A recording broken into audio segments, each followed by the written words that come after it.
வணக்கம் நண்பர்களே. மிடில் கிளாஸ்ல பிறந்தா நம்மளால பணக்காரர்கள் ஆகவே முடியாதா? நிச்சயமா முடியும். செய்ற சில தவறான பணப்பழக்கங்கள் தான் நம்மள பல ஆண்டுகள் பின்னாடி நோக்கி தள்ளிருது. அத சரி பண்றது மூலமா ஈஸியா நம்மளாலயும் பணக்காரன் ஆக முடியும். அந்த 4 விஷயத்த தான் நம்ம இந்த வீடியோல பார்க்க போறோம். முதலாவது வருமானம் அதிகரிச்ச உடனே செலவுகள அதிகரிக்கிறது. பெரும்பாலானவர்கள் நம்ம பண்ற தப்பு இதுதான். நம்மளோட வருமானம் அதிகமான உடனே நம்ம என்ன பண்ணுவோம்னா, நம்ம மொபைல்ஸ் அப்டேட் பண்றது, பைக்ஸு, கார் இது அப்டேட் பண்றது, இல்ல புதிதா ஏதாவது கேட்ஜெட் வாங்கலாமா அப்படின்னு சொல்லிட்டு நம்மளோட செலவுகளையும் அதிகரிச்சுட்டே போறோம். இதுதான் நம்மளுக்கு பின்னாடி மிகப்பெரிய சிக்கல உருவாக்குது. இத தான் லைஃப் ஸ்டைல் இன்ஃப்ளேஷன் சொல்லுவாங்க. இதுக்குள்ள நம்ம சிக்காம நம்மளோட வருமானம் அதிகரிக்கும்போது, அத நம்ப முதலீட்ட அதிகரிக்கிற பழக்கத்த நம்ம உருவாக்கணும்.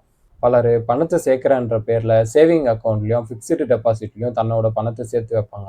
பணம் பாதுகாப்பா இருக்கும். ஆனா, அந்த பணம் நமக்காக வேலை செய்யணும் இல்லையா? நீங்க எஃப்டிலயும், சேவிங் அக்கவுண்ட்லயும் வைக்கிற பணம் வளரவே வளராது. அது இன்ஃப்ளேஷன கூட பீட் பண்ணாதுங்கிறது தான் நிதர்சனமான உண்மை.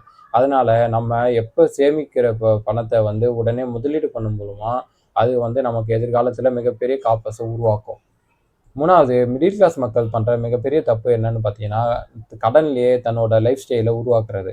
அதாவது நோ காஸ்ட் இஎம்ஐலயும், கிரெடிட் கார்டு மூலமாவும், ஆஃபர்ஸ்லயும் தேவையில்லாத பொருட்கள வாங்கி குவிப்பாங்க. இது நீண்ட காலத்துக்கு பார்த்தீங்கன்னா, அவங்களோட மொத்த சேமிப்பு கரைக்கிறது மட்டும் இல்லாம, முதலீடு மூலமா கிடைக்க வேண்டிய காம்பவுண்ட் பவரையும் அவங்க ரொம்பவே மிஸ் பண்றாங்க.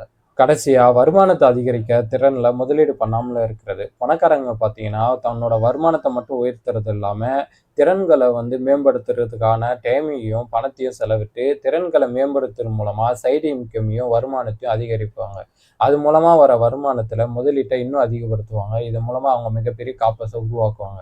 அதேபோல நாமளும் திறன்கள மேம்படுத்தி, அதன் மூலமா சைடு இன்கமையும், வருமானத்தையும் அதிகரிக்கிறதுக்கான வழிகள நம்ம உருவாக்க பார்க்கணும்.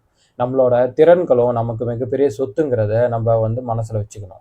நம்மளோட பணப்பழக்கத்த நம்ம சரியா நிர்வகிக்கிறது மூலமா, மிடில் கிளாஸ் மக்களாகிய நாமும் ஈஸியா நம்மளால பணக்காரன் ஆக முடியும்.